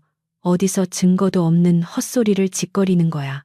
그 녀석은 군사 기밀을 유출하려던 간첩 혐의자였어. 내가 그를 신문한 건 정당한 방첩 활동이었다. 네가 지금 감싸고 도는 그놈이 바로 국가를 팔아먹으려던 쥐새끼란 말이다. 그리고 너도 그놈과 한패인가? 그래서 이렇게 불법적으로 병력을 동원해 구출하려 한 거냐? 그는 적반하장으로 나오며 강지원을 몰아세웠다. 그는 자신의 지위를 이용해 거짓을 진실로 둔갑시키려는데 익숙한 자였다. 증거. 강지원은 차가운 미소를 지었다. 증거라면 차고 넘치지. 자네가 지하 벙커 금고에 숨겨두었던 외장 하드와 거래 장부 이미 내 손에 있다. 그리고 지금쯤이면 그 사본이 청와대와 국방부 장관실 책상 위에 올라가 있을 거다. 그 말을 듣는 순간 박성훈의 표정이 완전히 무너져 내렸다. 여유롭던 가면이 벗겨지고 밑바닥에 숨겨진 공포가 드러났다. 그는 믿을 수 없다는 듯 뒷걸음질 쳤다. 거짓말. 그 금고는 절대 뚫릴 리가. 그가 중얼거렸다. 그가 중얼거렸다. 그가 중얼거렸다. 강지원은 한 발짝 더 다가갔다. 내 놈이 믿던 그 보안 시스템도 네 뒤를 봐주던 정치인들도 이제 너를 구해줄 수 없어. 꼬리 자르기가 시작될 테니까. 자네는 이제 끝났다. 박성훈. 군복을 벗는 것으로 끝나지 않을 거야. 평생을 감옥에서 썩게 될 테니까. 그녀의 선고는 잔인하리만큼 냉정했다. 박성훈은 벼랑 끝에 몰린 짐승처럼 헐떡거렸다. 그는 자신의 모든 것이 무너져 내리는 환영을 보았다. 권력, 명예, 돈, 그동안 쌓아올린 모든 탑이 모래성처럼 허물어지고 있었다. 그때 박성훈의 눈이 상황실 구석에 있는 메인 서버렉으로 향했다. 저 서버에는 아직 백업하지 못한 최근의 거래 내역과 자금 세탁 경로가 저장되어 있었다. 만약 저것까지 넘어간다면 자신뿐만 아니라 자신의 가문 전체가 멸문지화를 당할 것이었다. 그는 이성을 잃고 소리쳤다. 헌병대 뭐하고 있어? 저 여자를 당장 체포해 반란군 수계다. 사살해도 좋다. 쏘라고 그의 고함에 상황실에 대기하던 헌병들이 머뭇거리며 총을 들었다. 하지만 그들의 총구는 갈피를 잡지 못하고 흔들렸다. 알파팀 대원들이 즉시 강지원을 에워싸고 대응 사격 자세를 취했다. 좁은 상황실 안에서 수십 개의 총구가 서로를 겨누는 일촉즉발의 대치 상황이 벌어졌다. 헌병대장은 땀을 뻘뻘 흘리며 박성훈과 강지원을 번갈아 쳐다보았다. 대령님. 하지만 상대는 소장님입니다. 체포 영장도 없이 헌병대장이 망설이자 박성훈은 직접 허리춤에서 권총을 뽑아들었다. 비겁한 놈들, 내가 직접 하겠다. 그는 미친 사람처럼 웃으며 강지원을 향해 방아쇠를 당기려 했다. 타앙 총성이 울렸지만 쓰러진 건 강지원이 아니었다. 박성훈의 손에 들려있던 권총이 허공으로 튀어 올랐다. 강지원이 눈 깜짝할 사이에 권총을 뽑아 박성훈의 손을 정확히 맞춘 것이었다. 박성훈은 손을 부여잡고 비명을 지르며 바닥에 쓰러졌다. 으아악, 내 손 상황실은 순식간에 아수라장이 되었다. 헌병들은 놀라서 총을 내렸고 알파팀 대원들은 즉시 박성훈에게 달려들어 그를 제압했다. 강지원은 연기가 피어오르는 총구를 들이대며 쓰러진 박성훈을 내려다보았다. 내가 말했을 텐데. 내 부하가 다치면 그 대가를 치르게 해주겠다고. 강지원의 목소리는 지옥에서 들려오는 심판관의 목소리 같았다. 박성훈은 고통과 분노로 일그러진 얼굴로 그녀를 노려보았다. 내가 감히 나를 쏴. 내가 누군지 알아. 우리 삼촌이 누군지 아냐고. 너는 내일 아침이면 옷 벗게 될 거야. 군사 재판에 회부돼서 총살당할 거라고. 그는 끝까지 자신의 패배를 인정하지 않고 악을 썼다. 그의 오만함은 뼈에 사무쳐 있었다. 강지원은 권총을 다시 홀스터에 꽂고 박성훈의 멱살을 잡아 일으켰다. 네 삼촌이 국방부 장관이라도 상관없어. 대한민국 군대는 내 놈들의 사유물이 아니다. 그리고 나는 옷 벗을 각오로 여기 왔다. 하지만 너처럼 더러운 이유 때문이 아니라 내 부하를 지키기 위해서다. 그게 너와 나의 차이다. 그녀는 박성훈을 거칠게 밀어 바닥에 내동댕이 쳤다. 박성훈은 바닥을 구르며 신음했다. 참모들과 헌병들은 그 모습을 멍하니 지켜볼 뿐이었다. 그동안 절대 권력으로 군림하던 박대령의 몰락은 너무나 허무하고 처참했다. 그녀는 상황실에 있는 통신 장교에게 고개를 돌렸다.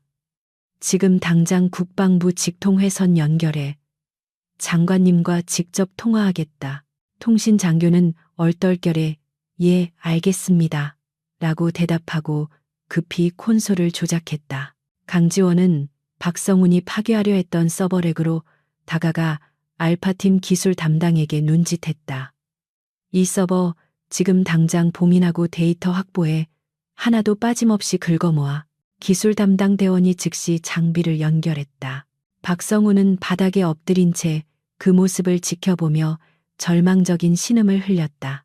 박성훈은 마지막 발악으로 소리쳤다. 이건 함정이야.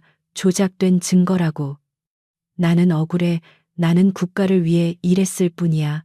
자금이 부족해서, 부대 운영비가 부족해서 어쩔 수 없었다고. 그의 변명은 구차하고 초라했다. 강지원은 그를 싸늘하게 내려다보며 말했다. 국가를 위한다는 핑계로 자신의 배를 채우고 부하를 희생양으로 삼는 게 네가 말하는 애굽이냐. 그 더러운 입 다물어. 재판장에서나 실컷 떠들어라. 그녀의 일갈에 박성훈은 고개를 떨구었다.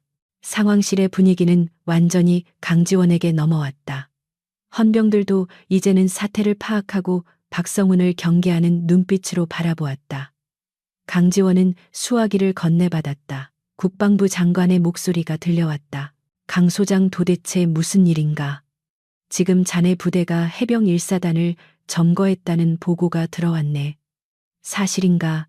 장관의 목소리는 당황과 우려로 가득 차 있었다. 강지원은 차분하게 대답했다. 장관님 보고 드립니다. 해병 제1사단 박성훈 대령을 군영법 제44조 항명 및 특수 감금, 그리고 군사기밀보호법 위반 혐의로 긴급 체포했습니다. 그녀는 계속해서 보고를 이어갔다. 또한 박 대령이 주도한 대규모 무기 밀매 조직과 관련된 결정적인 증거를 확보했습니다. 이 모든 사태의 전말이 담긴 자료가 지금 장관님실로 가고 있습니다. 부디 확인해 주시고 올바른 판단을 내려주시기를 부탁드립니다. 강지원의 목소리에는 한치의 흔들림도 없었다. 수화기 너머로 잠시 침묵이 흘렀다. 장관은 사태의 심각성을 인지하고 깊은 고민에 빠진 듯했다. 박성훈의 배경을 모를 리 없는 장관에게도 이것은 정치적으로 매우 부담스러운 일이었다. 하지만 강지원은 물러설 생각이 없었다. 만약 군이 이 문제를 덮으려 한다면 저는 제가 가진 모든 증거를 언론에 공개하고 전역하겠습니다. 국민들이 판단하게 할 것입니다. 그것은 최후 통첩이었다. 군 수뇌부를 향한 선전포고나 다름없었다. 장관은 한숨을 내쉬며 대답했다. 알겠네, 강 소장.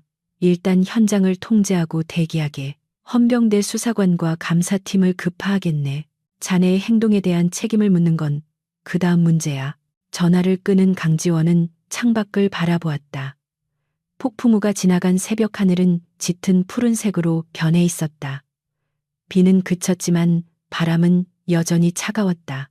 그녀는 긴장이 풀리면서 몰려오는 피로감을 느꼈지만 자세를 흐트러뜨리지 않았다. 박성훈은 헌병들에 의해 수갑이 채워진 채 구석에 쭈그리고 앉아 있었다. 한때 이 부대의 왕으로 군림했던 남자의 말로는 비참했다. 하지만 강지원은 동정심을 느끼지 않았다. 그는 자신의 죗값을 치러야 했다. 이제 남은 것은 김민준의 회복과 이 사건의 파장이 어디까지 미칠지 지켜보는 것이었다.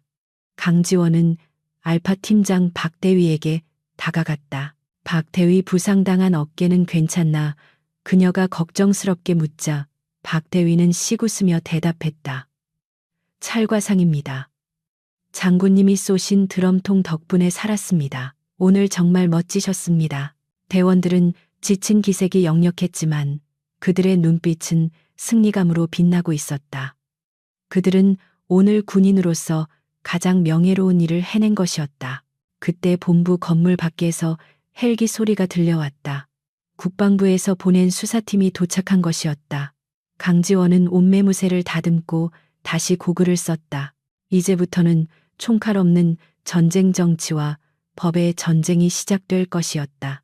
그녀는 준비되어 있었다. 그녀가 지키고자 했던 것은 단순한 제자 한 명이 아니라 군인이 가져야 할 정의와 신념 그 자체였으니까. 강지원은 문을 열고 들어오는 수사관들을 향해 당당하게 걸어 나갔다.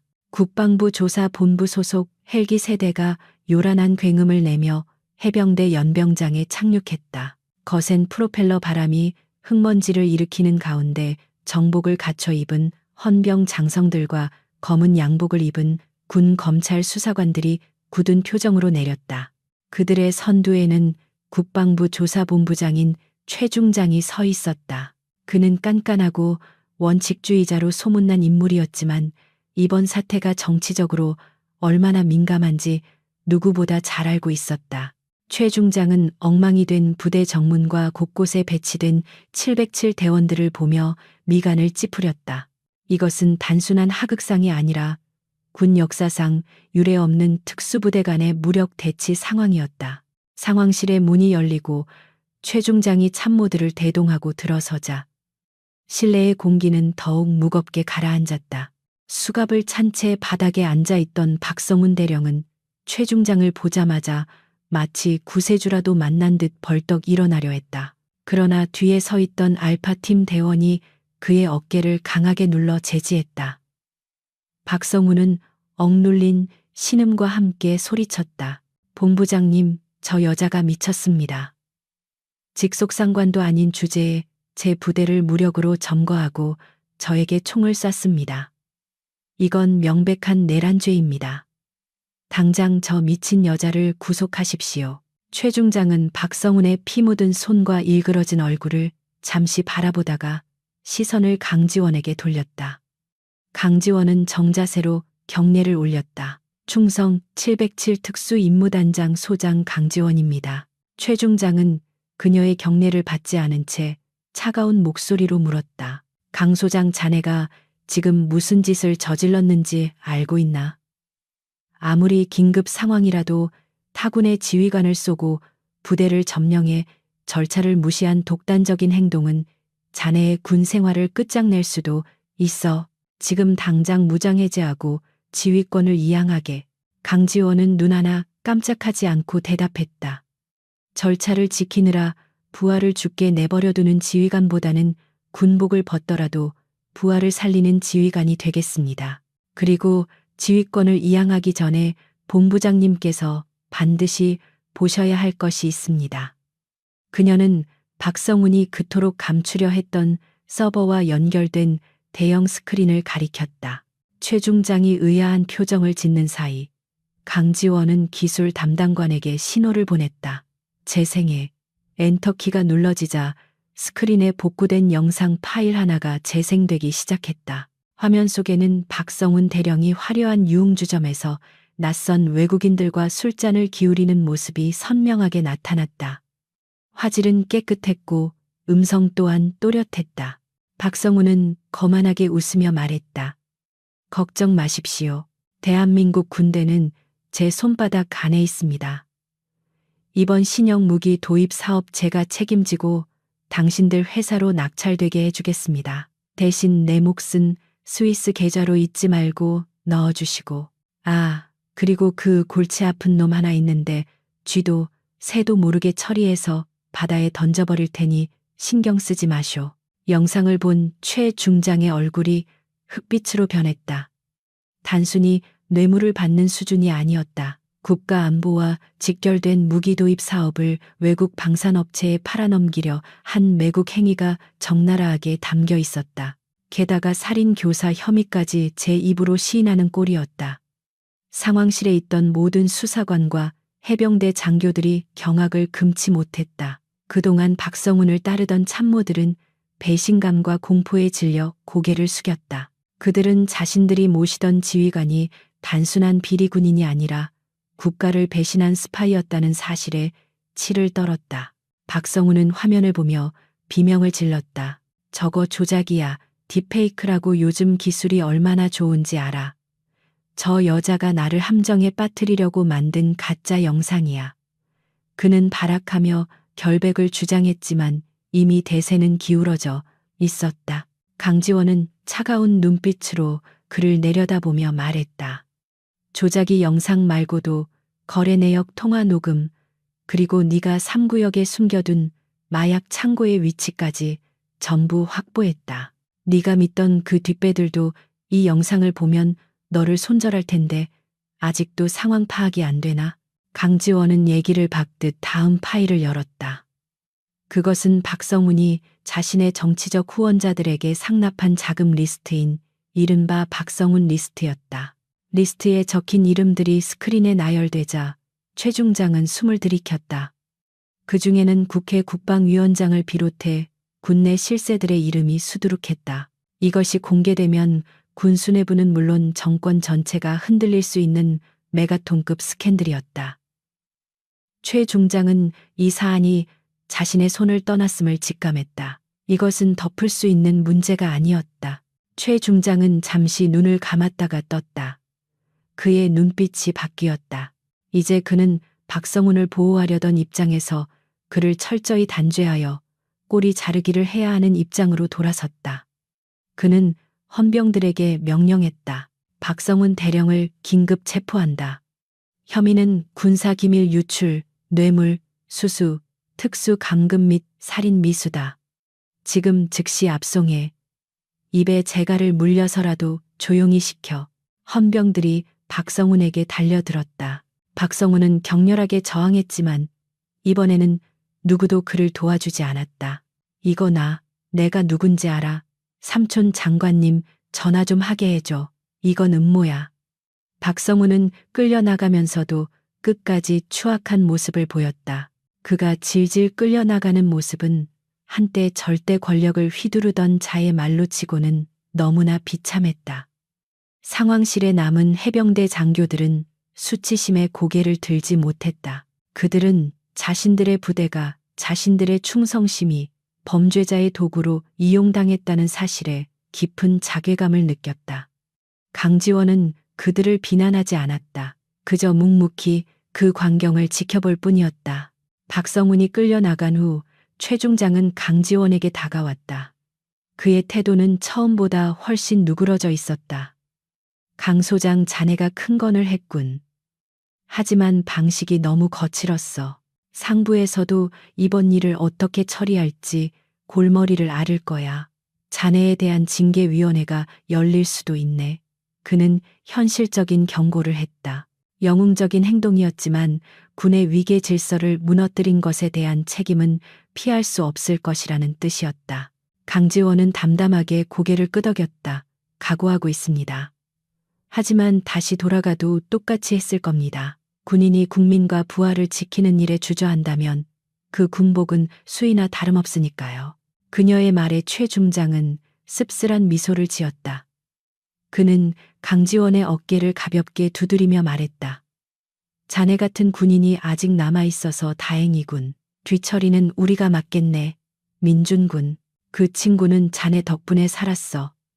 최 중장은 수사관들에게 현장 보존을 지시하고 상황실을 나갔다. 강지원은 창가로 다가가 밖을 내다보았다. 박성훈을 태운 호송차가 사이렌을 울리며 부대를 빠져나가고 있었다. 밤새 내리던 비는 완전히 그쳤고 구름 사이로 아침 햇살이 비치기 시작했다.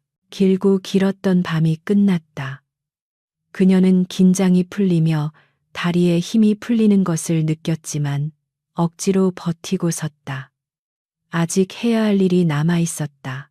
그녀는 상황실에 남은 해병대 장교들에게 돌아섰다. 그들은 여전히 침울한 표정으로 서 있었다. 귀관들에게 묻겠다. 너희는 누구를 위해 충성하는가? 박성훈 개인인가? 아니면 대한민국과 국민인가? 강지원의 질문은 날카로웠지만 그 안에는 진심 어린 충고가 담겨 있었다. 가장 선임인 중령이 떨리는 목소리로 대답했다. 국가와 국민입니다. 강지원은 고개를 끄덕였다. 그렇다면 부끄러워하지 마라. 너희는 속았을 뿐 공범이 아니다. 하지만 오늘의 수치를 잊지 마라. 그리고 다시는 부당한 명령에 고개 숙이지 마라. 그것이 너희가 입은 붉은 명찰의 자존심을 지키는 길이다. 강지원의 말은 패배감에 젖어 있던 해병대 장교들의 가슴을 울렸다. 그들은 일제히 차렷 자세를 취하고 강지원에게 경례했다. 그것은 계급에 대한 복종이 아니라 진정한 군인에 대한 존경의 표시였다. 강지원은 그들의 경례를 정중하게 받아주었다. 그녀는 더 이상 그들을 적으로 보지 않았다. 부대는 빠르게 안정을 되찾아가고 있었다. 707 대원들도 경계 태세를 풀고 철수 준비를 시작했다. 그때 강지원의 개인 단말기가 다시 진동했다. 이번에는 병원이었다. 그녀는 급하게 전화를 받았다. 여보세요, 민준이. 김민준 환자 상태는 어떻습니까? 수화기 너머로 의사의 지친 목소리가 들려왔다. 수술은 성공적으로 끝났습니다. 고비를 넘겼어요. 내상과 출혈이 심했지만 환자의 살려는 의지가 워낙 강해서 버텨냈습니다. 이제 회복실로 옮길 예정입니다. 생명에는 지장이 없습니다. 그 말을 듣는 순간 강지원은 참았던 숨을 한꺼번에 토해냈다. 감사합니다. 정말 감사합니다. 천하의 백호 강지원의 눈가에 기어이 물기가 맺혔다. 전쟁터에서도 수많은 사선을 넘으면서도 흘리지 않았던 눈물이었다. 그녀는 전화를 끊고 젖은 눈으로 하늘을 올려다보았다. 민준이 살았다. 그녀가 모든 것을 걸고 지키려 했던 생명이 정의가 죽지 않고 살아남았다. 철수한다. 강지원이 알파팀에게 명령했다. 대원들은 밝은 표정으로 장비를 챙겼다. 그들도 민준의 생환 소식을 전해 듣고 환호했다. 헬기로 돌아가는 길, 젖은 흙바닥은 여전히 질척거렸지만 강지원의 발걸음은 깃털처럼 가벼웠다. 그녀는 이제 군인으로서 그리고 스승으로서 가장 편안한 마음으로 제자를 보러 갈 수 있게 되었다. 헬기가 다시 이륙하여 포항의 하늘을 가로질러 날아올랐다. 아래로 보이는 바다는 아침 햇살을 받아 눈부시게 반짝이고 있었다. 어젯밤의 지옥 같던 어둠은 흔적도 없이 사라졌다. 강지원은 창밖을 바라보며 깊은 생각에 잠겼다. 이번 사건으로 인해 그녀는 많은 적을 만들었을 것이다. 앞으로 닥쳐올 시련과 압박은 만만치 않을 것이다. 하지만 그녀는 두렵지 않았다. 그녀에게는 지켜야 할 신념이 있었고 그녀를 믿고 따르는 부하들이 있었기 때문이다. 무전기로 최소령의 목소리가 들려왔다. 장군님 수고하셨습니다. 본부에서 샴페인이라도 준비해야 하는 거 아닙니까? 장난스러운 부관의 목소리에 강지원은 피식 웃었다. 샴페인은 무슨, 복귀하면 전원 군장 구보시켜 임무다. 작전 중에 실수한 놈들 다 기억하고 있으니까 각오해. 그녀의 농담 섞인 호통에 헤드셋 너머로 대원들의 앓는 소리가 들려왔다. 그것은 살아남은 자들만이 누릴 수 있는 행복한 불평이었다. 강지원은 눈을 감고 헬기의 진동을 느꼈다. 피로가 몰려왔지만 마음은 평온했다. 박성훈의 가면은 벗겨졌고 추악한 진실은 세상에 드러났다. 이제 남은 것은 상처 입은 이들을 위로하고 무너진 정의를 다시 세우는 일뿐이었다. 그녀는 병원에 누워있을 민준에게 해줄 말을 생각했다. 고생했다. 그리고 고맙다 사라져서 그 짧은 한마디면 충분할 것 같았다. 헬기는 병원이 있는 도시를 향해 속도를 높였다.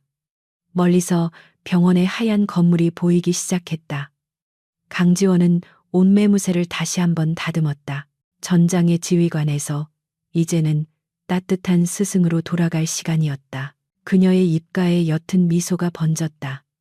진짜 승리는 적을 죽이는 것이 아니라 소중한 사람을 지켜내는 것이라는 사실을 그녀는 다시 한번 깨달았다.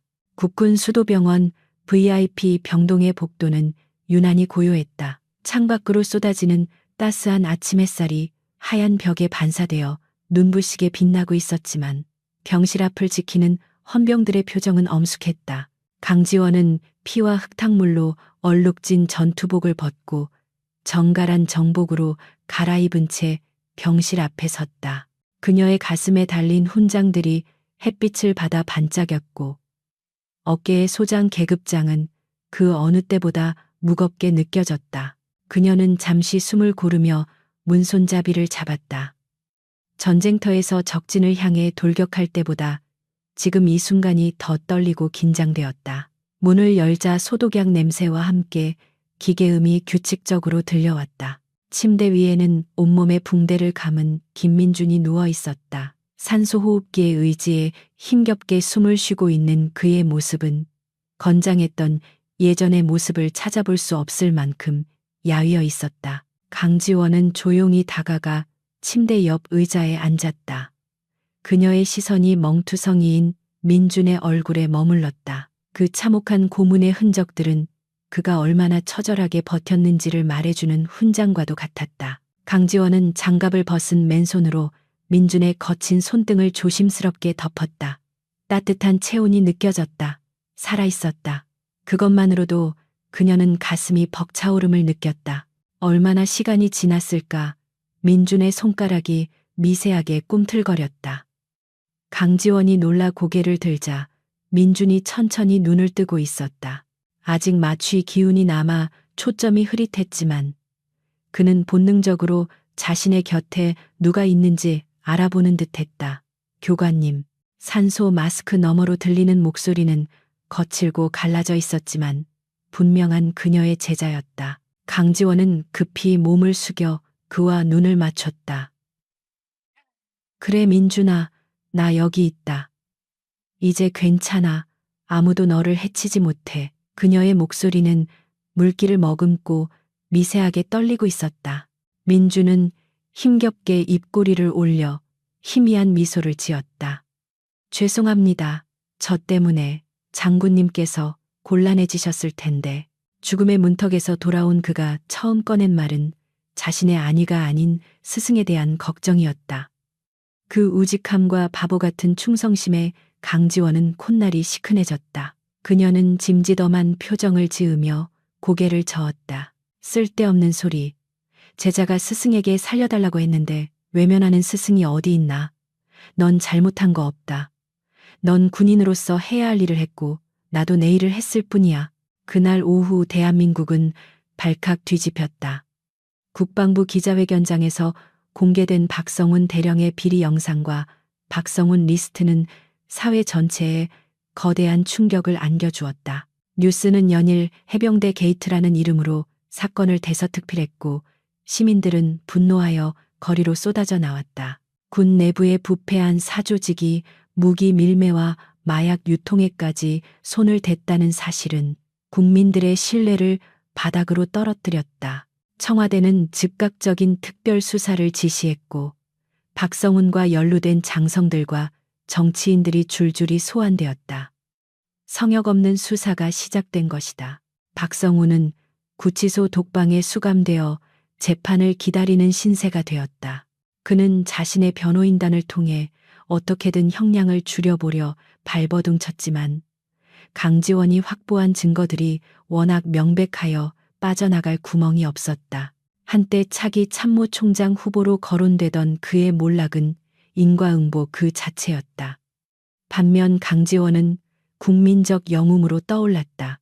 부당한 권력에 맞서 제자를 구하고 정의를 구현한 참된 군인이라는 찬사가 쏟아졌다. 그녀의 행동은 군인들에게도 큰 울림을 주어 군 내부 자정운동의 기폭제가 되었다. 하지만 군 수뇌부의 입장은 달랐다. 여론은 강지원의 편이었지만 군의 위계질서를 무너뜨린 그녀의 행동을 그냥 넘어갈 수는 없었다. 사건 발생 일주일 후 강지원은 국방부 징계위원회에 회부되었다. 회의실 공기는 무거웠고 위원들은 복잡한 표정으로 그녀를 바라보았다. 위원장은 안경을 고쳤으며 물었다. 강지원 소장 귀관은 상부의 승인 없이 타부대를 무력 점거하고 지휘관에게 상해를 입혔다. 이는 명백한 군법 위반이다. 이에 대해 변명할 말이 있는가? 강지원은 자리에서 일어나 정면을 응시했다. 그녀의 눈빛에는 한 점의 부끄러움도 없었다. 군법 위반임을 인정합니다. 그에 따른 어떤 처벌도 달게 받겠습니다. 하지만 군인의 제일 덕목은 국민의 생명과 안전을 지키는 것입니다. 제부하 역시 대한민국 국민이며 저는 그를 지킬 의무가 있습니다. 만약 다시 그 상황이 온다 해도 저는 똑같은 선택을 할 것입니다. 부하를 버린 지휘관은 전장에 설 자격이 없기 때문입니다. 그녀의 당당한 최후 진술에 회의실은 숙연해졌다. 징계 결과는 견책에 그쳤다. 파면이나 해임을 요구하는 목소리도 있었지만 들끓는 여론과 그녀가 세운 공로를 무시할 수 없었기 때문이었다. 사실상 면죄부나 다름없는 결과였다. 징계위원회를 마치고 나오는 강지원을 기다리고 있던 것은 수많은 취재진과 그녀를 응원하는 시민들이었다. 그녀는 쏟아지는 플래시 세례를 뒤로하고 조용히 차에 올랐다. 그녀가 원한 것은 명예나 인기가 아니었다. 그저 군복을 입은 자로서의 양심을 지키고 싶었을 뿐이었다. 계절이 바뀌어 병원 정원에는 벚꽃이 흩날리고 있었다. 민주는 휠체어에 앉아 따뜻한 봄바람을 맞고 있었다. 아직 거동이 불편했지만 그의 얼굴에는 생기가 돌았다. 강지원은 사복 차림으로 벤치에 앉아 그를 지켜보고 있었다. 재활 훈련은 할만하냐 그녀의 물음에 민주는 씩씩하게 대답했다. 예, 힘듭니다. 교관님께 얼차려 봤던 시절 생각하면 이 정도는 아무것도 아닙니다. 두 사람은 서로를 마주보며 웃음을 터뜨렸다. 지옥 같던 그날 밤의 기억은 이제 두 사람을 이어주는 끈끈한 전우애로 남아 있었다. 장군님, 저는 전역하지 않겠습니다. 민준이 진지한 표정으로 말했다. 강지원은 놀란 듯 눈썹을 치켜 세웠다. 몸도 성치 않은데 굳이 군에 남겠다고 밖에서 편하게 살 수도 있잖아. 민주는 고개를 저었다. 이번 일을 겪으면서 깨달았습니다. 썩은 부분이 있다면 도려내고 고쳐야지 피한다고 해결될 일이 아니라는 것을요. 저도 장군님 같은 지휘관이 되고 싶습니다. 제 부하들을 끝까지 책임지는 그런 군인이 되겠습니다. 그의 눈은 새로운 결의로 빛나고 있었다. 강지원은 흐뭇한 미소를 지으며 민준의 어깨를 두드렸다. 그래, 좋은 생각이다. 너 같은 놈들이 남아있어야 이 군대가 바로 서지. 몸 다 나으면 707로 와라. 내 밑에서 다시 처음부터 굴러보자. 이번엔 봐주는 거 없다. 민주는 경례를 붙이며 큰 소리로 대답했다. 충성 알겠습니다. 벚꽃잎이 두 사람의 어깨 위로 소복이 내려앉았다. 그것은 시련을 이겨낸 이들에게 내리는 축복과도 같았다. 시간이 흘러 강지원은 다시 707 특수임무단 연병장에 섰다. 새로운 신입 대원들이 진흙탕을 구르며 훈련을 받고 있었다. 그들의 우렁찬 기합 소리가 하늘을 찔렀다. 강지원은 그들을 바라보며 생각에 잠겼다. 권력은 부패하기 쉽고 정의는 지키기 어렵다. 하지만 누군가는 끊임없이 깨어 있어야 하고 누군가는 용기를 내어 맞서야 한다. 그녀가 입고 있는 군복의 무게는 여전히 무거웠지만 이제는 그 무게를 기꺼이 감당할 수 있을 것 같았다. 그때 최소령이 다가와 보고했다. 장군님, 작전 브리핑 준비되었습니다. 상황실로 이동하셔야 합니다. 강지원은 모자를 고쳐 쓰고 고개를 끄덕였다. 가자. 그녀는 뒤를 돌아보지 않고 뚜벅뚜벅 걸어갔다. 그녀의 등 뒤에는 백호라는 부대 마크가 선명하게 새겨져 있었다. 어둠이 아무리 깊어도 호랑이의 눈빛은 꺼지지 않을 것이다.